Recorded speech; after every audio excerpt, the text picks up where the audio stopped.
In 2011, 14-year-old Anna Fournier died from cardiac arrhythmia due to caffeine toxicity after consuming two 24-ounce cans of Red Bull energy drinks in a 24-hour period.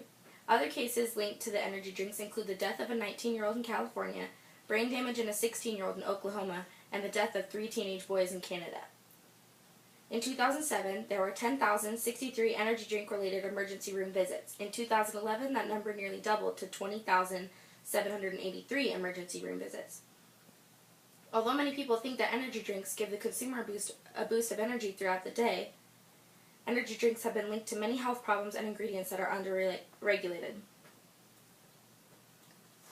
First, I want to talk about some of the ingredients that are found in energy drinks. Caffeine is described as a crystalline compound found especially in coffee and tea plants and is a stimulant of the central nervous system. The stimulating effects can start as easily as 15 minutes after consumption and last up to 6 hours. While caffeine does help energize the body temporarily, it does not replenish the nutrients that are lost during prolonged physical activity. Caffeine is a diuretic, meaning it actually depletes water from the body, which can lead to dehydration during exercise.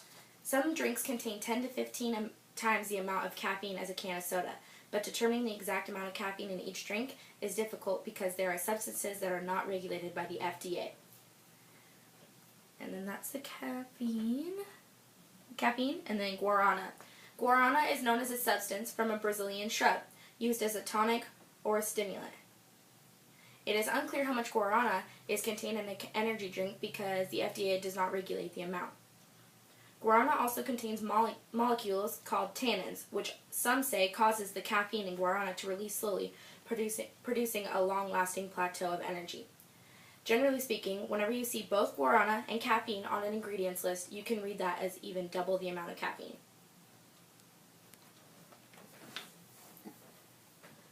Secondly, I'm going to talk about how energy drinks are regularly consumed by athletes. The high levels of caffeine and sugar found in energy drinks have a dehydrating effect. Consuming an energy drink before exercise could increase blood pressure and overstimulate the heart or nervous system. A study for the NCAA in 2011 found that 41% of athletes consume energy drinks for physical activity purposes. When it comes to sports, Dr. Kim Cato, licensed athletic trainer and professor of health and exercise science, argues that large amounts of caffeine actually decrease coordination and reaction time. Too much caffeine in athletes can cause jitteriness, nervousness, dizziness, an inability to focus, difficulty concentrating, and more, which is the exact opposite of what an athlete needs to focus.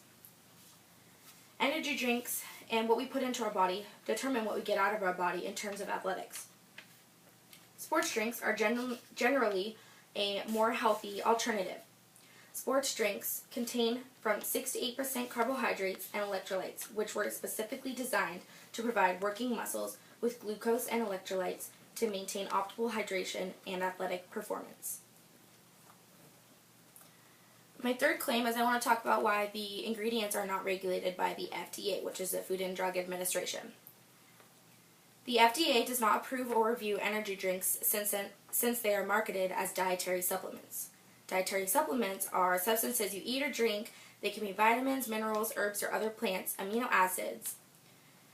Many drink companies do not feel the need to regulate energy drinks because the FDA does not require that they do. The amount of added ingredients is neither standardized nor specified on the label, so their safety is unknown. The FDA limits the amount of caffeine in soda to 71 milligrams of caffeine per 12-ounce drink, but the organization does not regulate the amount of energy drinks.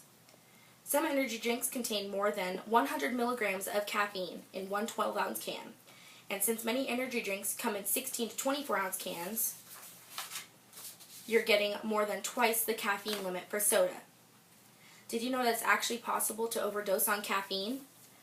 Caffeine intoxication is the poisoning resulting from excessive intake of caffeine containing products. According to the National Council on Strength and Fitness, researchers identified that if the 5,448 caffeine overdoses reported in the U.S. in 2007, 6% occurred in individuals under 19 years of age.